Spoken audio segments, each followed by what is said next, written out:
asome kitabu cha Yona. Yule kuna Kiswahili hata niko na kilugha, nisaidie na Kiswahili. Kiswahili, yes. Yona igice cya 4 nushaka usoma ico gice cyose guhera ku murongo wa mbere ukageza ku murongo wa 10. Yona mstari wa kwanza. Haya kwanza. Ya. Nasema ine moja utafikisha kwa mstari wa 11. Ine moja ama moja? Ine.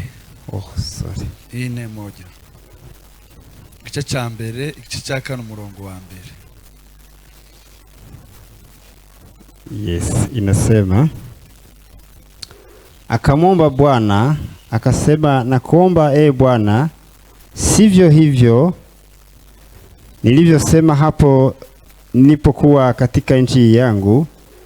Hii ndiyo sababu nalifanya haraka kukimbilia Tarshishi, kwa maana nalijua ya kuwa wewe u Mungu mwenye neema, umejaa huruma, si mwepesi wa hasira, yu mwingi wa rehema, nawe gadhari mabaya, nawe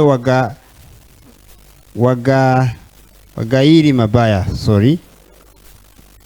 3. Basi sasa, Bwana, nakuomba uniondolee uhai wangu, maana ni afadhali nife mimi kuliko kuishi.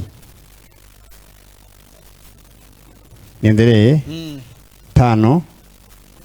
Ndipo Yona akatoka mjini akaketi upande wa mashariki wa mji, akajifanyia kibanda huko, akakaa chini yake uvulini hata aone mji ule utakuwaje.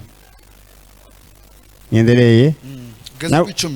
Na Bwana Mungu aliweka tayari matango, akafanya kuu juu ya Yona ili iwe kivuli juu ya kichwa chake na kumponya katika hali yake mabaya.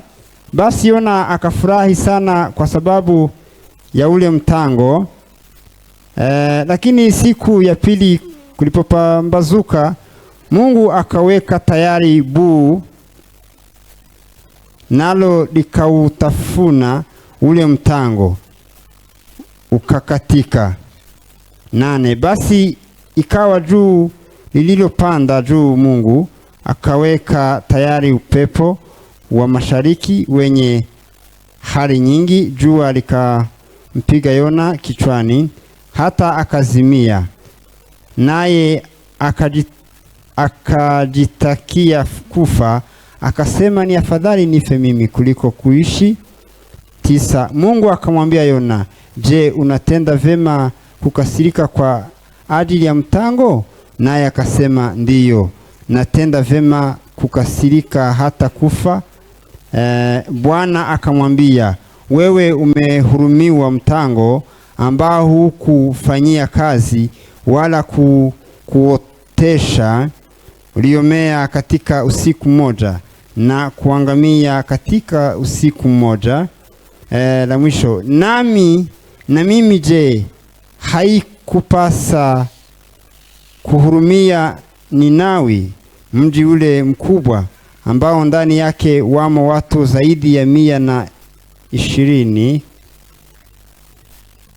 Urakoze. Reka nane nsome imirongo igera muri 3 ku murongo wa 9. Bibiliya yavuze ngo Uwiteka aramubaza ati, ukoze neza ubwo urakajwe n'uruyuzi rwumye?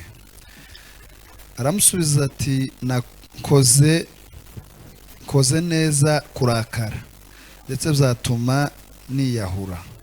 Umurongo wa 10. Uwiteka aramubaza ati, ubabajwe n'uruyuzi utahingiye kandi utamejeje, uruyuzi rwameze ijoro rimwe ku rindi Rukuma umurongo wa 9 na kuwa 11. Jesi nari nkwiriye kubabazwa n'Ninewi, umugwa munini urimo abantu agahumbi n'inzovu ebyiri basaga batazi gutandukanya indyo n'imoso, hakabamo n'amatungo menshi. Mana, turagushima ko duhaye ibihe byiza uyu mugoroba kugira ngo dukomeze twumve ubushake bwawe ku buzima bwacu, ndetse twumve n'icyo ushaka ko itorero ryobaco. Twiyambaje umwuka wera kugira ngo akomeze aganirize buri wese. Taco dushoboye kuvuga ati tubishoboye, gusobanura ati tubishoboye, habe no kumva ati tubishoboye. Zose mwuka wera niwe uzubigiramo uruhare, niwe uzubidufasha kugira ngo tubigereho. Dufashe kuvuga, dufashe gusobanura, ndetse n'abandi bose bicaye ubafashe kumva kugira ngo twumve ubushake bwawe. Ni mu izina rya Yesu dusenze twizeye, amen.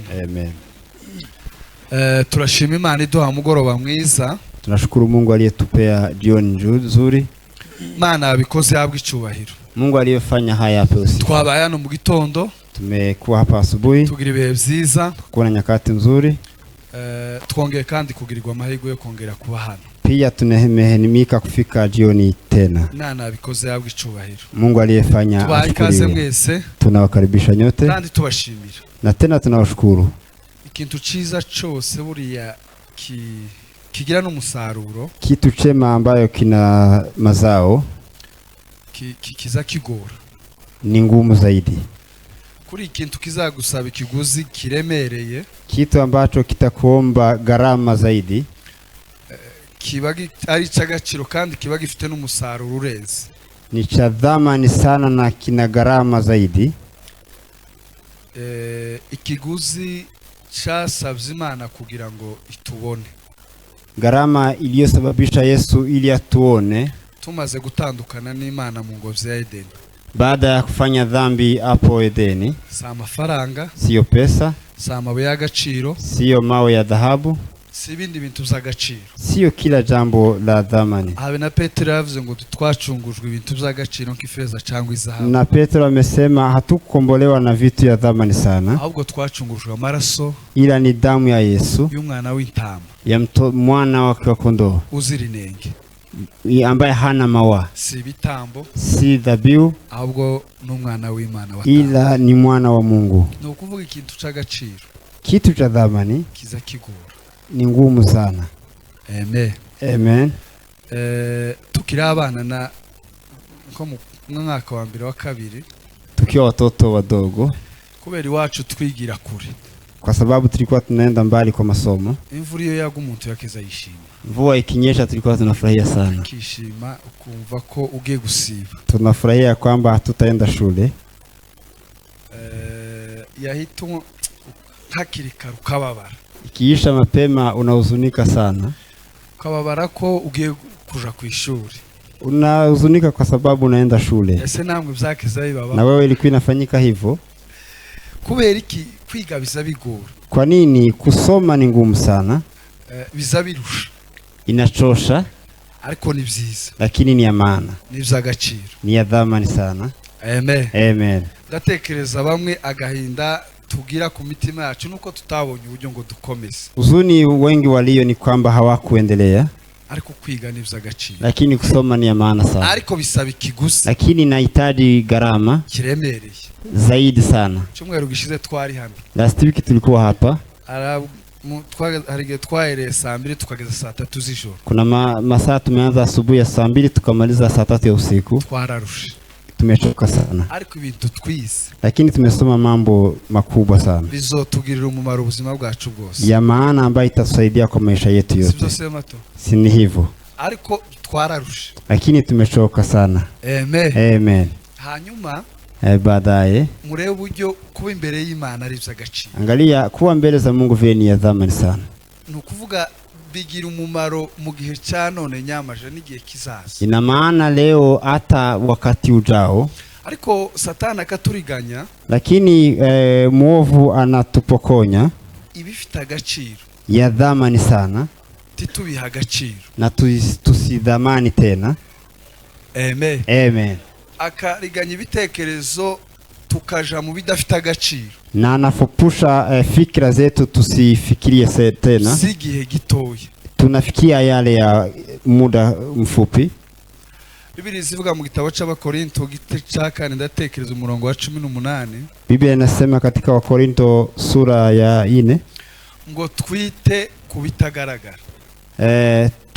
Tuandalie yale ambayo hayaonekane.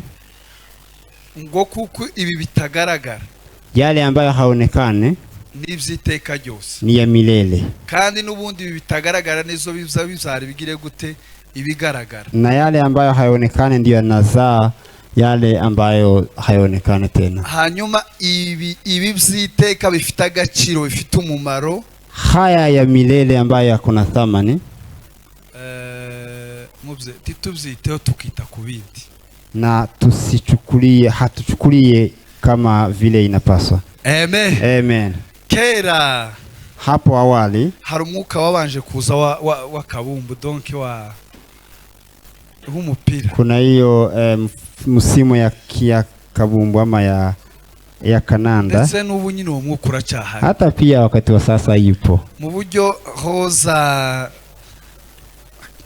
umupira n'igitaramo. Sai kukija kitaramu ya jioni ama kananda, Abantu bagafunga igitaramo, watu wanafunga ibada.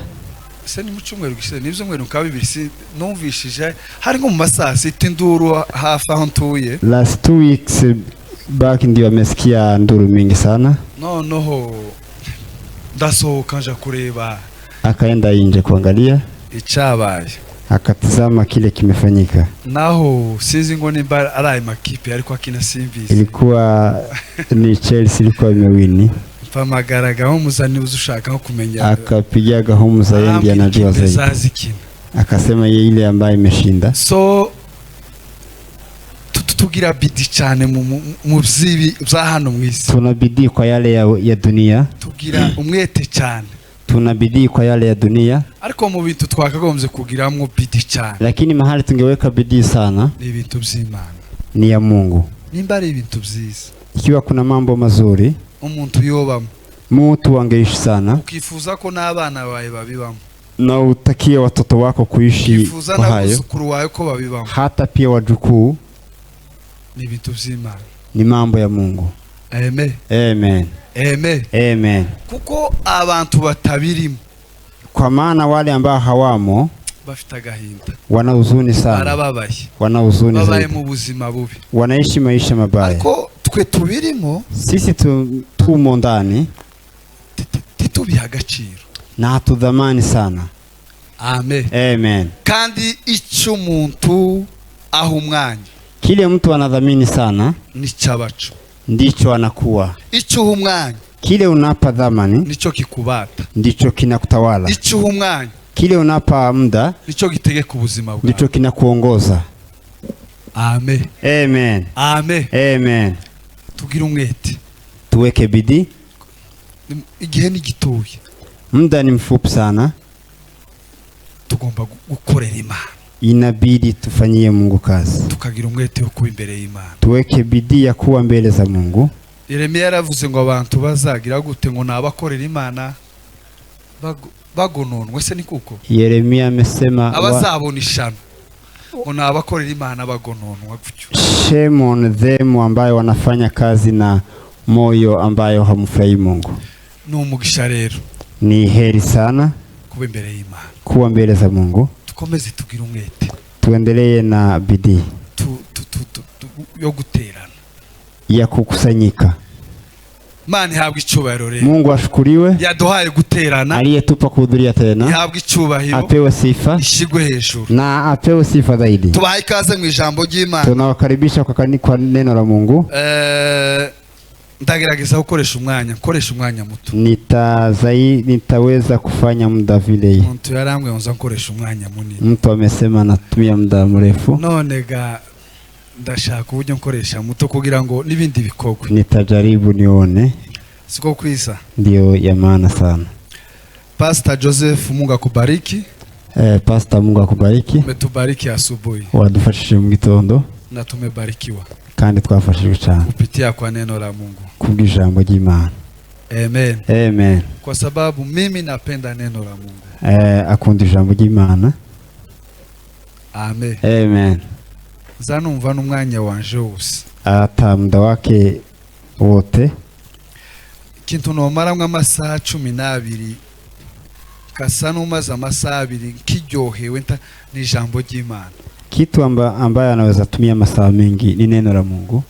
So amesisitiza ya kwamba tupende neno la Mungu.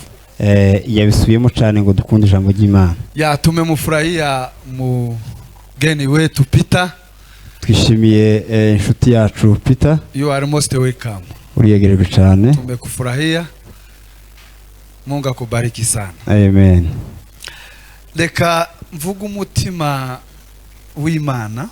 Acha niseme moyo wa Mungu yari ifite ku Bininewi, ambaye alikuwa nia Mungu alikuwa kwa watu wa Ninewi. Hanyuma n'umutima Yona yari afite ku Bininewi, ambayo na Yona pia alikuwa naye. Ni ibintu bitandukanye, ni mambo tofauti. Ibitekerezo by'Imana, mafikira ya Mungu ku Bininewi, kwa watu wa Ninewi, n'ibitekerezo bya Yona na fikara za Yona ku Bininewi, kwa watu wa Ninewi. Kandi Yesu yaravuze ngo inzira z'Imana, njia za Mungu ngo zitandukanye n'inzira zacu, ni tofauti na zetu, n'imigambi yayo, hata plan zetu, kusudi la Mungu, yes, ni tofauti na kusudi letu. Imitekereze yacu, imipango yacu itandukanye n'iy'Imana. Kuko ivy'Imana itekereza, yale Mungu anafikiria kuri twebwe, kwetu, bitandukanye n'ibyo dutekereza, ni tofauti na yale tunakusudia. Kuko ikiba mu mutima w'Imana, kile Mungu anachofikiria, Imana iziha agaciro, kile Mungu anadhamani sana, n'umuntu, ni mtu. Hari umuntu wavuze ngo nubwo mwisi hari kuba umuntu umwe gusa. Kuna yule amesema ingawa dunia ingekuwa na mtu mmoja, tuvuge Adam, tuseme Adamu, cyangwe Sematungo, ama mtu mwingine, byari kuzana Yesu, ingemleta Yesu wenyine peke yake, akaza kumucungura, aje kumkomboa. Biblia isivuga ngo umuntu niki kumwibuka cyangwe kugira ute kumugendera. Biblia inasema mtu ni nini umtembelee ama kumufikiria. Ngo umugambi w'Imana iteka ryose no kubana n'umuntu. Kusudi la Mungu ilikuwa ni kuishi na mtu. Nimba ari ikintu Imana iziha agaciro, kama kuna kitu Mungu anazawadia sana, n'umuntu, ni mtu. Amen. Amen. Amen. Amen.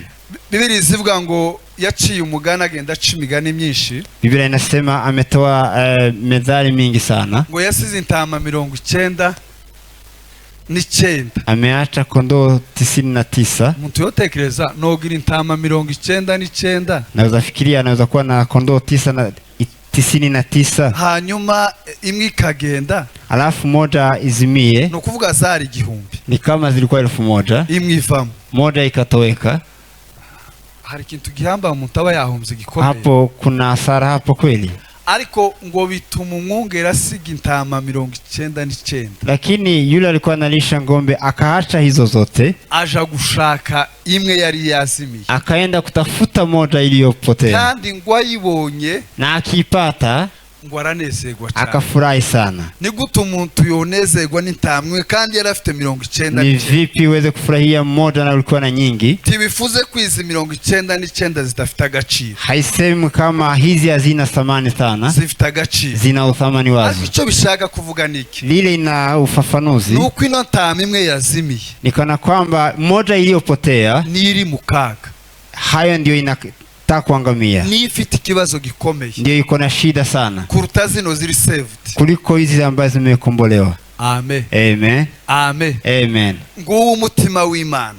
Hiyo ndio nia ya Mungu. Uriya mubyeyi, mzazi huyo, n'uriya mwana w'ikirara, na mtoto huyo aliyepotea, yakoresha ubutunzi iriya burashira. Ametumia mali yake ikaweza kuisha. Ngo agira igitekerezo cyo kugaruka, akafikiria kurudi, kandi ngo agaruke mu rugo atari umwana, na asirudi asipokuwa mtoto tena. Niyo mitekerereze yari afite, ndio nia alikuwa nayo. Ngaruke mu rugo ndi umugaragu, niweze kuja nikiwa kama mfanyakazi, nereka abandi bagaragu bose, nikuwe kama mtumwa ama mfanyakazi. Ariko imitekerereze ya se, lakini fikira za baba yake, wamubonye ku irembo, akimwona hapo kwa lango, ngo arirukanga, akakimbia, ngo aramuhobera, akamkumbatia, aramusoma, akambusu, anezerewe na furaha mwingi mno. Wa mwana wasigaye mu rugo agira ikibazo, yule alikuwa amebaki nyumbani akakasirika sana. kuramuzimana, unampea chakula, urabaze na umechinja. Je twasigaranye nta munsi numwe wankoreye ikibi, mimi tumeishi miaka yote huku nifanyia haya. Aramubwira ngo uyu yari yararigise, huyu alikuwa amepotea, none yagarutse, na amerudi. Amen. Amen. Umutima w'Imana, nia ya Mungu uri ku bantu, uko kwa watu. niyo mpamvu zatekereza, ndio maana nafikiria mu buzima, kwa maisha, uko umeze kose, vile ulivyo, uko Imana yakugize, vile Mungu amekufanya, tugasuzugura umuntu, usidharau mtu, ngo umusuzuguze ijisho, umudharau kwa jicho la nje, kuko ubusuzuguye Imana, inaonekana umegairi Mungu. Amen. Amen. Ejo bundi nari mu Bugande, juzi nilikuwa Uganda, mugabo witwa n'umukozi w'Imana benshi baramuzi, Masumbuko, mtumishi wa Mungu Pastor Masumbuko, yigeze kuja i Burundi mwivuga butumwa, ariko aduha ubuhamya. Amewahi kwenda Burundi yakitupea ushuhuda, ngo arabwiriza, akahubiri, arangiza atanga amen, baadaye akakomea hapo, ngo aravuga ngo abantu basuhuzanya, akasema watu waweze kusalimiana, ngo barasuhuzanya, ngo hasigara umuntu umwe mu nguni iriya, wakasalimiana, lakini kukabaki mtu mmoja huko kwa kona. Umutima urambwira ngo kubera kuri a muntu yo batamusuhuza, akanungunika, kwa nini huyo hakupata mwingine wa kumsalimia? Waje kumusuhuza, akaenda kumsalimia, waje kumuhobera wa muntu ngo ahita yamiriza ngo tunkoreho, akienda kumsalimia huyo mtu akapiga nduru, usiniguse, ngo nisiza amavuta amwe, ese bahita gute, nimejipaka mafuta hayo, ngo noja kukwanduza, naweza kukuweka uchafu, none ndakwingize tunkore, tunege, tafadhali usinikaribie. ngo arameze ukuntu nyine, alikuwa sijui vile. Masumbuko ngo kubera urukundo rwa Yesu, kwa nia ya Mungu alikuwa nayo, ngo aramwegera, yeye akamkaribia, aramuhobera, akamkumbatia, amunezererewe na furaha mingi. Huyo mtu akalia sana, ngo mbonye naje umuntu mpobera, na yeye akasema nimepata mtu wa kunikaribia na kunidhamani sana. Amen. Amen. Ndetse ngo arafite n'imibare, na tena umbile wake ulikuwa tofauti na wengine. Ejo bundi ngo agere mu Bwongereza, juzi akiwa Uingereza, ngo agera ahantu muri supermarket, akafika kwa supermarket mahali, ngo abona umuntu uza yawirukanga, akaona mtu akija kimbia sana, ngo aramuhobera, akamuhaga, anezerewe na furaha mingi. Urindi, wewe ni nani? ngo harashize imyaka 10, ilikuwa baada ya miaka 10. uri ukigiye waje Burundi, unakumbuka miaka ulikuwa umekuja Burundi kwa injili, umuntu wahobeye, mtu ambaye umekumbatia, ni mimi. ngo yarameze neza, alikuwa amebadilika, ameze neza, akiwa sawa, bitandukanye nuko yarameze, tofauti na vile alikuwa. Ikiremwe c'Imana, kiumbile cha Mungu. Amen. Amen. Amen. Amen. Iza nkunda kubivuga, mara nasema hari abantu bakoresha abakozi, kuna wale wanatumia wafanyakazi, cyangwa se akarera umwana utari uwiwe, ama analea mtoto si wake, hakaba itandukaniro uko afasha abana be fide, na kuna utofauti vile anachukua watoto wake, nuko afasha umwana utari uwiwe, na vile anachukua mwingine mtoto si wake. Uzi mpamvu Imana yatunye uwo mwana aza mu wawe? Unajua sababu gani mtu huyu amekuja kwako? Uzi mpamvu ufite umukozi umeze ukumeze? Unajua sababu ambayo uko na mali haya ambayo unatumia mfanyakazi fulani? Amen. Amen. Nuwagaciro, ni wa dhamani sana, ni kiremwa c'Imana, ni kiumbe cha Mungu. Tugasuzuguza umuntu ijisho, usidharau mtu kwa jicho. Uyu munsi bzoramuka tamumaro yo kugira, anaweza kuwa hana thamani kwako, ariko nyuma y'imyaka 5, baada ya miaka fulani 5. Amen. Amen. Amen. Amen. Umuntu ariko adubuhamye muri kicumwero, kuna mtu amenipa ushuhuda hii wiki imeisha, agira Bwana sifiwe. Amen. Bigeze kumwirukana kujya umuntu yakiza gusaba icumbi, baramwirukana. Wamewahi mfukuza kwa nyumba akiomba mahali ya kulala, arangize aragenda, na akaenda.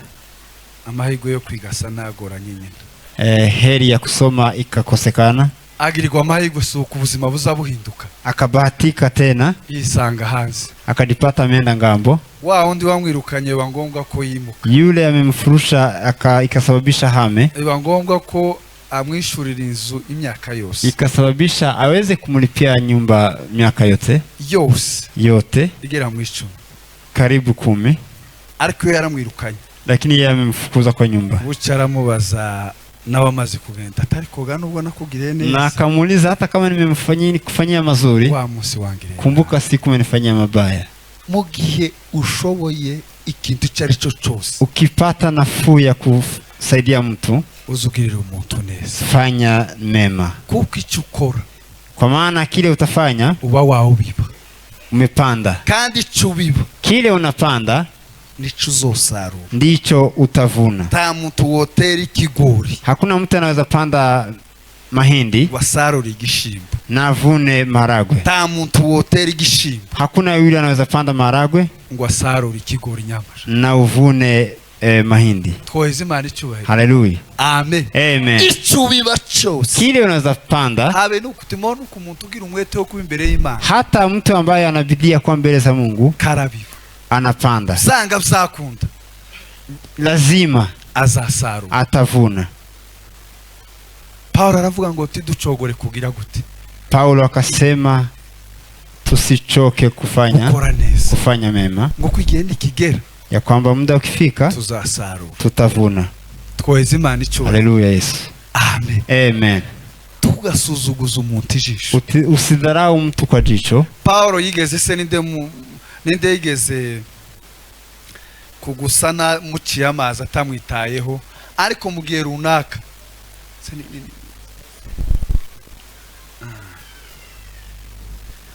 kuna vile Paulo yeye pia amewahi fanyia, amedharau mtu lakini baadaye bucaramwifuza, akamtamani kuwa na yeye, ngo azangirire umumaro, ya kwamba ananisaidia. Amen. Amen. Kubera iki? Kwa nini? Umuntu ni uw'agaciro, mtu ni wa thamani sana. Mugambi Imana ifite ku muntu, kusudi Mungu anaye kwa mtu ureze situation ya none, ni zaidi ya situation unayo leo. Uyu munsi wo mubona nyine ameze ukuntu, unaweza una mtu leo ako na shida fulani, ariko lakini ejo akaba umwana, kesho akuwe mfalme, akaba igikomangoma, awe zaidi.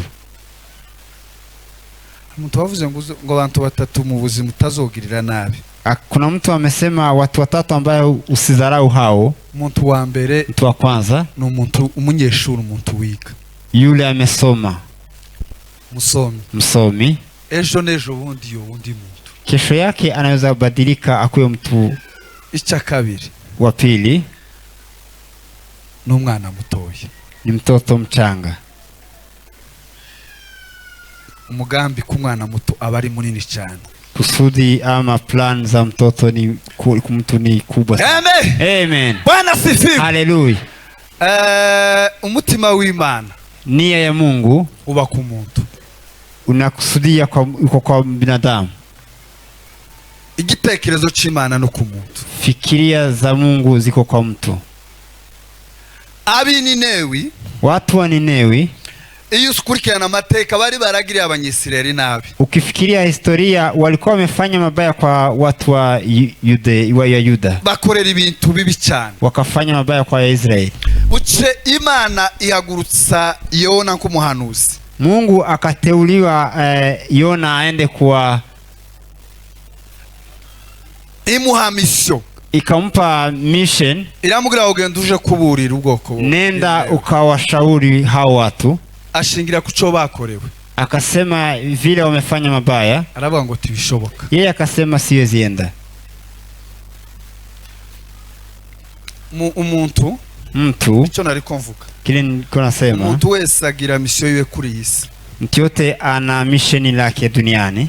Umuntu wese iri kuri inosi, yeyote ameumbwa duniani, uko asa kose, hata afanane yale, uko ameze kose, vile alivyo, agira mission, ana mission yake itandukanye n'iyundi, tofauti na nyingine ya mtu mwingine. Mission ya Yona kuri isi, mission ya Yona duniani. Kandi muzasome Bibiliya, msome Biblia, mwongere muisome na muweze kutafakari sana. Muzasanga muri Bibiliya mutapata kwa Biblia icyo Yona yakoze gusa kile Yona amefanya ni ukuja kuburira ab'Ninewe, ni kuleta kuwashauri watu wa Ninewe. Ngiyo misio ya Yona. Hiyo ndiyo mission yake. Misio ya Esteri, mission ya Esther ngo kwari guhagarara n'abayuda mu gihe kigoye, ilikuwa kusimama pamoja na watu wa Yuda vile walikuwa ngo akagira umumaro mu gihe cye, akakuwa na maana kwa wakati wake. Misio ya Paulo, mission ya Paulo kwari kuja kubwiriza abanyamahanga, ilikuwa ni kuwahubiri watu wa mataifa. Misio ya Petero, mission ya Petro ngo yari yarahawe kubwiriza abayuda, ilikuwa ni kuhubiri watu wa Yuda. Nukuvuga umuntu wese, mtu yote afite misio ye, ana mission yake. Niyo mpamvu mu buzima, ndiyo maana kwa maisha ugomba kuzora usenga, lazima uombe, ubaze Imana ngo Mana niki wandemeye, uulize Mungu nimeumbwa kwa ajili ya nini, kubera iki ndi kuri isi, kwa nini niko duniani, kubera iki ndi muri Kenya, kwa nini niko Kenya, kubera iki ndi muri Prime, kwa nini niko kwa kanisa hili, kubera iki navutse muri uyu muryango, kwa nini nimezaliwa kwa familia hili. Nukuvuga aho hantu hose, mahali kote uhafite mission, una mission yake. wowe bimenye utobimenya ariko irahari, ujue ama usipojua kuko iko, nta muntu uri impanuka kuri kwa maana wewe si ghafla kuwa duniani. Tweze Imana icyubahiro. Haleluya, amen, amen, amen, amen. Paulo aravuga ngo mushakashaka uko mwogira gute, mwomenya ivyo Imana igira gute ishaka. Paulo akasema tafuteni mapenzi ya Mungu. Bwana sifiwe. Amen.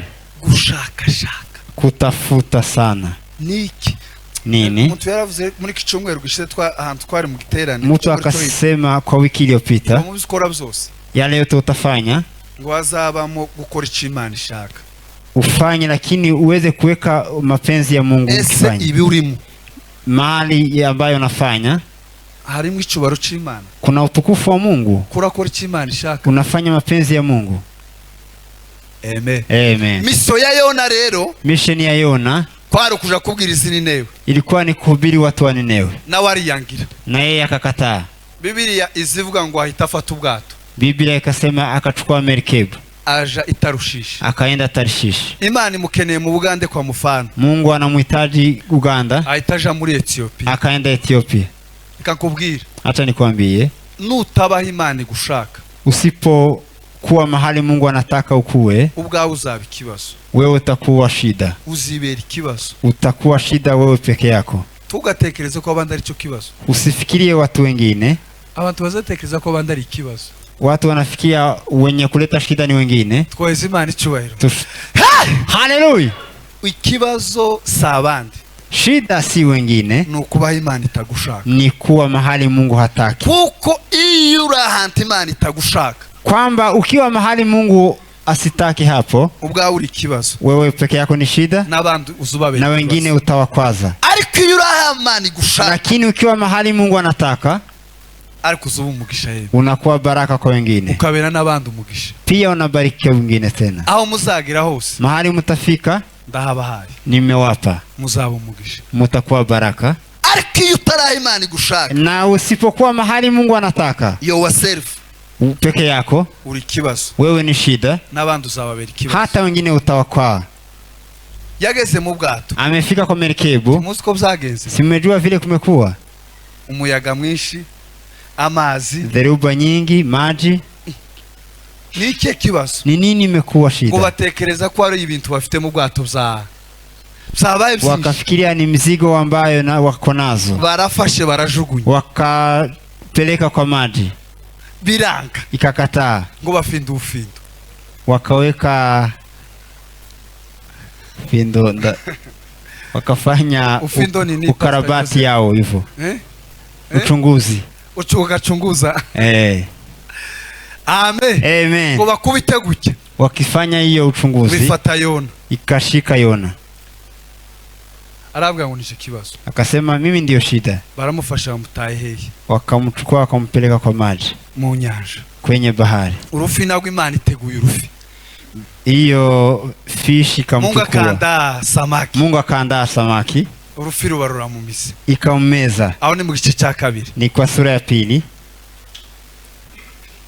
ngo rumare kumumira, Baada ya kummeza barasenga wakaomba. taha Imana itokumvira umuntu Mahali popote Mungu anasikia. ruja kumuruka ku musenyi Ikaenda kumtapika kwenye mchanga. ageze imusozi kandi Akiwa nje kwa mlima, kubera niwe Imana yari ifiteho misiyo y'Ninewe, kwa maana yeye ndiye Mungu alikuwa anataka apeleke hiyo mission kwa Ninewe. Aitaja iramubwira ati n'ubundi uracyafite misiyo kuja Ninewe. Ikamwambia lazima ufike Ninewe. Namutekereza ndi kwiga kino gitabo, Nimefikiria nikisoma kitabu hiki, uziko umuntu uzuko Imana izikoresha n'umuntu wanze. hata Mungu anaweza tumia yule ambaye amekataa. Wabyumva utabyumva, Uitike ama usipoitika, izigukoresha. inakutumia. Wabyemera utabyemera, Ukubali ama usipokubali, umuntu utarufite umutima w'abandi, mtu ambaye hakuwa na nia ya wengine, n'ubundi Imana ati ni wewe subirayo, lakini Mungu akasema lazima urudi hapo. Biblia iravuga ngo, Biblia inasema, aravuga ngo reka mbikore gusa mu yandi magambo nikizimana, hata tu nifanye tu kwa kuepuka mambo ya Mungu, mfe kubikora gusa, nifanye tu. mu rugendo rw'iminsi 3 Kwa safari ya siku 3 arukora mu munsi umwe, akafanya kwa siku moja. arangurura ku ijwi ryo hejuru, Akapanza sauti kwa sauti ya juu sana. abi Ninewe mwakoze ibyaha mugiye kuzabona ishano. Waninewe mliofanya dhambi mnaenda kuangamia. Imana ishaka kumvisha umuntu ikintu, Mtu akitaka usikie zaidi no gukora ikintu, na kufanya kitu fulani, bavuga cyane, waseme sana, bavuga bukeya, waseme kwa sauti kidogo, bizabyumvikana, itasikilika sana. ngo abi Ninewe bumva iryo jambo, Waninewe wakisikia hilo neno, ngo ribakora ku mutima, likawaguza kwenye mioyo yao. kagujya Petro yabwirije ngo bibacumita mu mutima, Kama vile Petro amesema imewaguza kwa mioyo yao. amen Amen. amen Amen. siko muranumva? Mnanisikiliza? Bwana sifiwe. Haleluya. Biblia iravuga ngo, Biblia inasema ngo abi Ninewe watu wa Ninewe ngo baje inama, wakakuwa na shauri, ngo baravuga mureke tugarukire Imana, wakasema hata tumrudie ngo Mungu, kuko ibyaha byabo zari byarabaye byinshi, kwa maana dhambi zao zilikuwa zimekuwa mingi sana. ngo barihana. Wakatubu. Kwihana niki? Kutubu ni nini? Igikorwa bakoze, Tendo walilofanya, ngo baretse ibibi byabo, wameacha mabaya yao, ngo bareka n'inzira zabo, wakaacha njia zao mbaya. reka mbabwire kwihana bavandi. Acha niwaambie kutubu ni nini. Akenshi kwihana Mara kutubu kurenze mbabarira, ni zaidi ya msamaha. kwihana ni uguhindura ibitekerezo, Kutubu ni kubadilisha fikara zako ugahindura n'inzira, na kubadilisha mwenendo ugahindura n'icyerekezo, na kubadilisha direction ugahindura n'ibikorwa. na kubadilisha action zako. Umuntu yari mu bibi, Mtu alikuwa kwa matendo mabaya, kandi murabizi ibintu bibi biva mu bitekerezo, na mnajua matendo mabaya inatokana na fikira mbaya. ibitekerezo bigahinduka. Fikira inabadilisha. Tweze Imana icyo. Haleluya. Amen. Amen. Zarangiza guhinduka ibitekerezo, Baada ya kubadilisha fikira, ngo umuntu agahindura n'inzira ze, na mtu anabadilisha mwenendo ngo wake. bahinduye ibitekerezo, Wamebadilisha fikira zao ngo bahindura n'inzira zabo, na wakabadilisha njia zao. ibitekerezo bibi Fikira mbaya n'inzira mbi, na njia mbaya. kuko umuntu utiyogiriye inzira mbi adafite ibitekerezo bibi. Mtu aweze kuwa na njia mbaya bila kuwa na fikira mbaya. Paulo yabwiye Abakolosayi, arababwira ngo kera ngo twari mu babi, Paulo amesema kwa Kolosai, hapo kitambo tulikuwa mabaya, ngo twari abanzi b'Imana, tulikuwa waasi wa ngo Mungu binyuze mu bitekerezo, kupitia kwa fikira ngo n'ibikorwa bibi. na matendo mabaya. Bahinduye ibitekerezo bahindura n'inzira zabo, Wamefikiria, wamebadilisha fikira na njia zao. bari berekeje mu bibi, Walikuwa wameelekea mabaya, berekeza mu byiza. wakaelekea mazuri. Amen Amen. amen. Amen. Ngo Imana irabumva, Na Mungu akawasikia, irabababarira, ikawasamehe. wamaze icyo kintu kibabaza Yona. Na hicho kitu kikahuzunisha Yona. Ni hano twasomye, Ni mahali tumesoma, ngo aravuga ngo aho kugira ngo mbeho, akasema kuliko niishi, ngo yisabira gupfa, akajiombea kukufa. bora nikufe kuliko kuishi. Bora kufa kuliko vyaruta kubaho. Kubera iki? Kwa nini? Kubera iki Imana yakoze, Kwa lile Mungu amefanya. Biblia yavuze, Biblia imesema, ngo Imana ibaza Yona, Mungu akauliza Yona, ubabajwe n'iki? umehuzunishwa na nini? Urakajwe n'iki? Umekasirika kwa nini? Kubera ko mbabariye bano bantu. Kwa kusudi la kusamehe watu.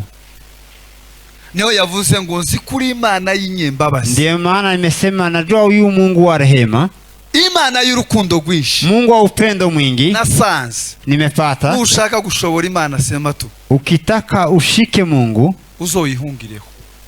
umukimbilie. Nukora icyaha, Ukifanya mabaya, ushaka kuyishobora neza, ukitaka ujue Mungu zaidi, uzahungire ku Mana. mukimbilie. Ni bandi Imana yateje yabwiye ngo bahitemo umugiga?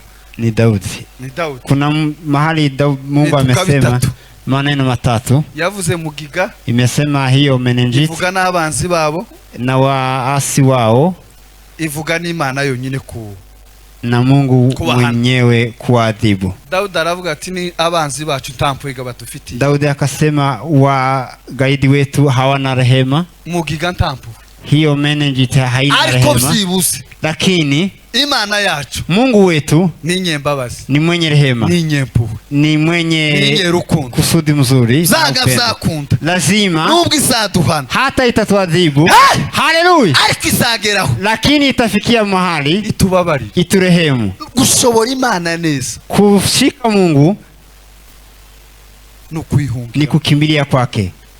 Kera na keza mbona ruguru bavuga ngo basengera ameza ngo abantu bayahunge, Hapo awali walikuwa wanasema tuombee meza alafu watu waweze ngo abantu kukimbia, bayahunge. watu waweze kukimbia. Se guhunga nico gisubizo, Kukimbia meza ndio suluhisho, so kwicuza. Bibiri zivuga ngo mu gihoji si kujioji ama kujuta kwa mambo usa umefanya. n'umutima uciye bugufi. Ulete moyo wa mkunjufu. Haleluya! Imana ni nyembabazi. Mungu ni mwenye rehema. Wa musore wa mukoresha w'ikorona Yule n'umufarisayo mtoza ushuru na mfarisayo tanga icacumi, akasema utoe fungu la uzaririza 10 kabiri mu cyumweru, na mafanya mafungo mara ngapi kwa siku, kwa wiki. simeze nka runaka. Mimi ni tofauti na yule. Yandi magambo simeze nkagice, Kwa mambo mengine mimi si kama yule mbaya, simeze nkagice, si kama yule mbaya. niko tuatugira. Ndio tunafanya, Ariko wa undi gica, lakini yule mbaya, iyo aravuga ngo sinkwiriye, lakini akasema mimi sifai, sinkwiriye no kureba mu maso. mimi sifai hata kuangalia kwa macho ya Mungu. Bibiri kavuga ngo niwe wagize gute, Biblia inasema yeye ndiye amefanya, niwe watsindishirije. yeye ndiye amehesabiwa kuwa mwenye haki zaidi. Nasomye Bibiliya, Nimesoma Biblia sanga ka Imana igira igipendere nikapata Mungu ni kama ana upendeleo cyane cyane. sana sana. Ba bantu biyita ko abafarisayo n'abasadukayo bari sawa, Mafarisayo na Masadukayo wanajiita ni wazuri, uzabona ishano. mutangamia. Ariko umuntu wemeye mu mutima, Lakini mtu amejinyenyekeza kwa moyo, yaravuze ngo Yesu yaje kugira ngo abitwa ko bahagaze ngo bagire gute, ngo bagwe. Yesu amekuja, wale walikuwa nasema wanasimama waweze kuanguka, Bajya biyitaga bakomeye, wale wanajiita wenye nguvu, ariko bajya basa n'abadahari. lakini wale wanajifanya hawako. Icyo Yesu azashaka, Yesu kila anafanya, agashaka ngo uvuge ukuri ko mu mutima, anataka useme ukweli ambao uko nayo kwa ukuri mu moyo. mutima. Yule wewe uko kwa Ninde moyo, uzamuka umusozi w'Imana, yule atapanda mlimani, nugira gute, ni yule nuvuga ukuri ko yule anasema ukweli ambayo anaishi. ibitambo Imana ishaka Madhabahu Mungu anataka ni umutima umenetse, ni moyo mkunjufu, ukabwira Imana ukuri. unasema ukweli vile ulivyo. Bwana sifiwe, Haleluya, Bwana sifiwe. haleluya. Ngana kumusozo, Nikitamatisha, Yona ngo aja kwitegera wa muhana w'Ininewe, Yona akaenda kando ya mji wa Ninewe, warebe uko bigenda. aende vile, aone vile kutaenda. Kujya yicaye, Vile akiketi, izuba rimubana ryinshi, jua likakuwa mwingi sana. ngo Imana imeza uruyuzi. Mungu akaweza kupenda hiyo malenge, ngo ruramera, lukaweza mutamu niyo reva musabibu n'uruyuzi sinzi nzi imbuto yako ari malenge ni kumwe. muzumve gutyo. Yes, Amen. amen. Ko muranumva? Mnanisikiza? Imana ngo imeza uruyuzi, Mungu akaleta hiyo ngo kuko tunda izuba hapo, ryari ryamukubise kwa cyane, maana jua ilikuwa ni kali sana, ngo yota akazuba, akaweza kwenda kutafuta jua hapo Wavuga kivuli, neza, akaweza kusikia vizuri, ahumeka neza. akapumua vizuri. Imana izana agasimba, Mungu akaleta kadudu, karinjira inanda, karinjira mu misi, akaleta kidudu, hiyo ikaingia hapo. Kwa hiyo flower iko hapo, kwa hiyo mizizi yake gakora igitangaza mu misi, ikaingia kwa hiyo mizizi rwa ruyuzi ruitaguma. Hiyo sijui niseme ikaweza kukauka. Mtango yes, mtango ikaweza kukauka. Ngo amaze Yona arababara. Yona akahuzunika sana, ababazwa n'ubwo ruyuzi gumye, akahuzunisha na mtango ambaye imekauka. Imana amaze ngo ise Yona we, Mungu akamuuliza Yona, wababajwe n'uruyuzi? Umehuzunisha na mtango huyu? Tinababaye cyane. Na akasema nimehuzunisha sana, nimehuzunika sana. Iramubaza, Imana izitwigisha mu buryo bwinshi. Mungu anatufundisha kwa aina tofauti, kandi shaka kukwigisha. Na Mungu akitaka kufundisha yoca mu kantu gato, anaweza pitia kwa jambo ndogo ishaka kwigisha ikintu, ili uweze kusoma kitu fulani. Yoca mu nzira runaka, anaweza pitia njia fulani ariko ikakwigisha ndio uweze kusoma. Arasubiza ati narakaye. Akasema nimekasirika. None tena ko ntaruhari wagize na rumwe, haukuwa na jukumu lolote bwo kumeza runo ruyuzi, hukuwa na nia ya kuweza kupanda hii mtango, tiwaruhingiye, hukuweza kupalilia, tiwaguhiye, hukuweza kuweka mboleo, abe ni pursa zero, hata percentage moja hukuweka. Uru ruyizi gwimejeje, mtango huu umemea peke yake, n'ubundi no kuma ntaruhare rwawe, na kukauka wewe hukujumuika hapo.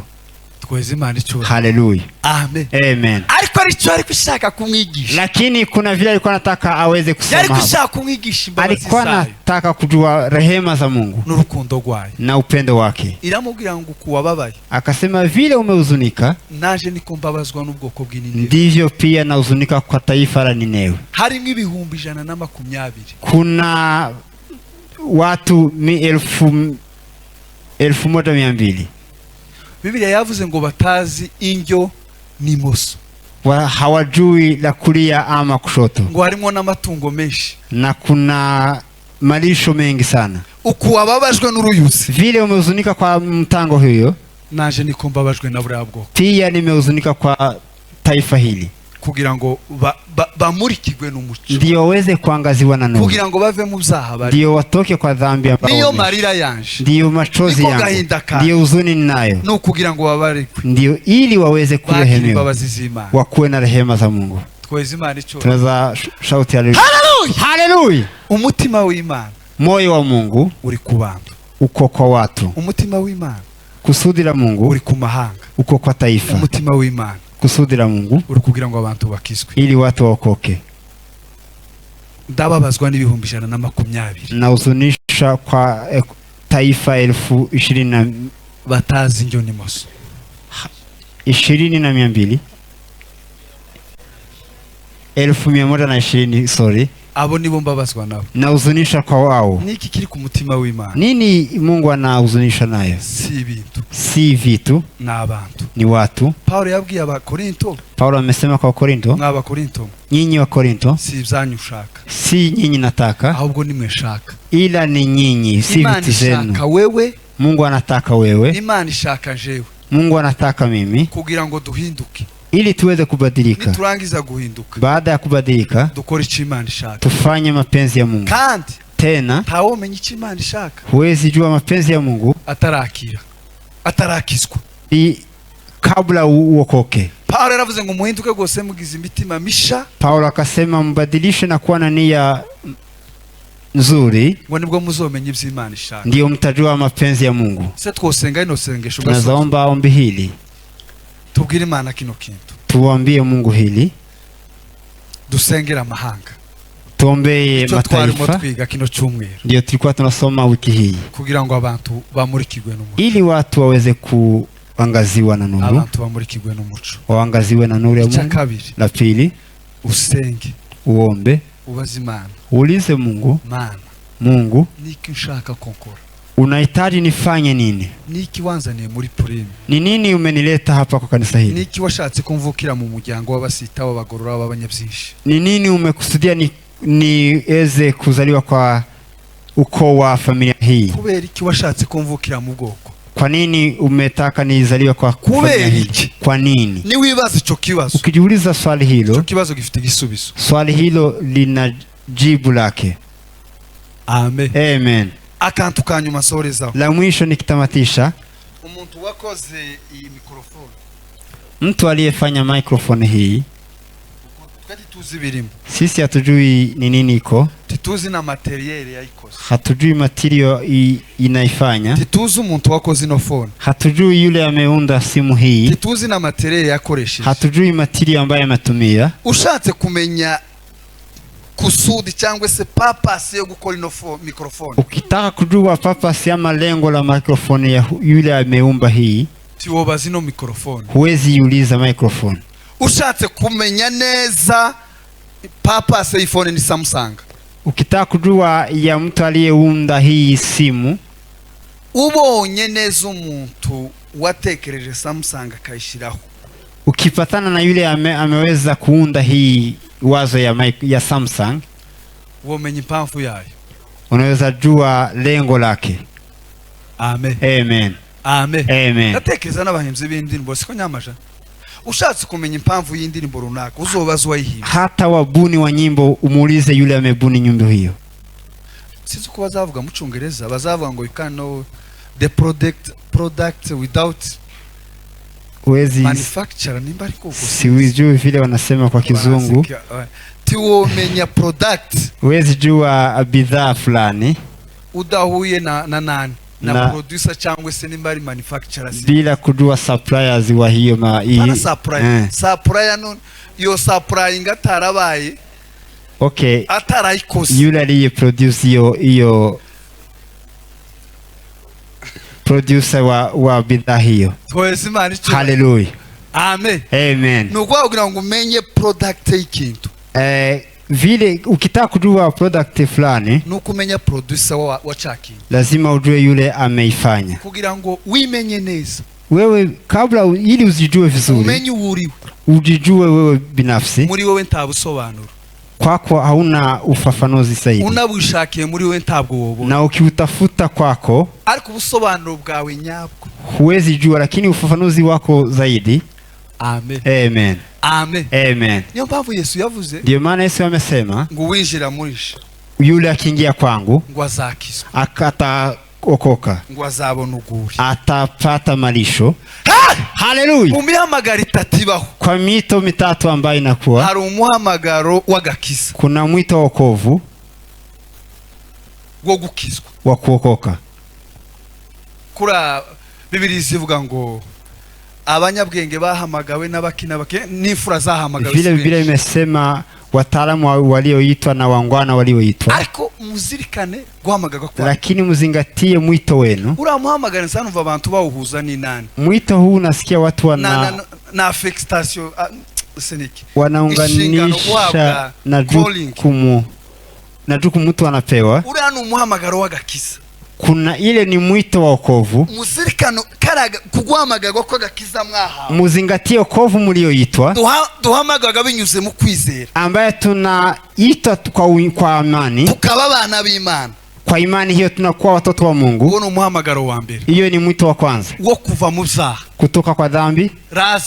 Lazaro twari dufufuka, tulikuwa tumekufa, Imana iratuzura, Mungu akatufufua. Hey! Hallelujah. Bwana sifiwe. Hallelujah. Irangize kutuzura, baada ya kutufufua, kudukura mu rupfu, kutoa hapo kwa kifo, kudukura mu mwijima, kutoka kwa kifo kwa giza, iratuzana, akatuleta, idushira mu muco, tukaingia kwa nuru.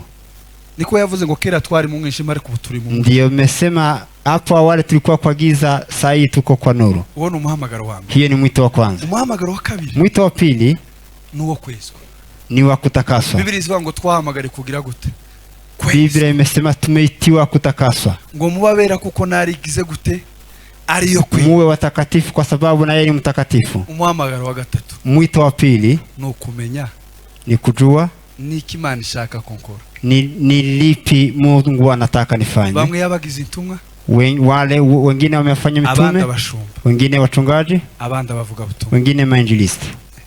Tukabe mu buzima, usiishi maishani nguriganywe na upokonywe, nguwe mu buzima bwo kutamenya ikimana gushakaho, na uishi maisha ya kutokujua kile Mungu anataka kwako. Igombo nasanze kibaho, hasara nimepata, nukuba utakora ikimana gushaka, ni kuishi bila kufanya mapenzi ya Mungu. Kandi wokora, na unaweza fanya, ariko ugakora atari kimana gushaka na ufanye tofauti na mapenzi ya Mungu, no gutakaza umwanya, ni kupoteza muda.